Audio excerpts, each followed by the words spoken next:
పిల్లలకి మొహం పైన తెల్లటి మచ్చలు ఉన్నాయా? అవేంటో ఎందువల్ల వస్తున్నాయో మీకు తెలియటం లేదా? అదేంటో కనుక్కుందాం. I'm doctor Sahithi, consultant paediatrician, Parimitha children's hospital, Madinaguda.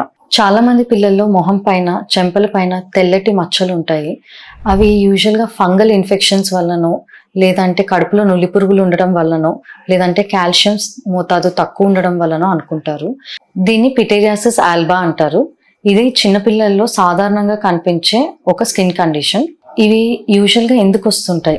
ఇవి యూజువల్గా dry skin, sensitive skin, hard soaps use చేసినప్పుడు, స్కిన్ ఇరిటేషన్ ఎక్కువగా ఉన్నప్పుడు ఇవి కనిపిస్తూ ఉంటాయి. మరి దీనికి ఏం చేయాలి? ఇది పర్మనెంటా? దీనికి జెంటిల్ మాయిశ్చరైజర్, మన బేబీస్కి వాడే మాయిశ్చరైజర్ రోజుకి 2 నుంచి 3 సార్లు వాడాలి.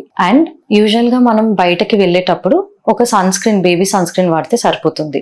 నో, ఇది పర్మనెంట్ కాదు. టైం గడుస్తున్న కొద్దీ వాటంతటా అవే పోతాయి. మనం బయట దొరికే యాంటీ ఫంగల్స్ కానీ, ఈ హార్ష్ స్టీరాయిడ్ క్రీమ్స్ కానీ ఏవి కూడా దానిపైన రాయకండి. Thank you.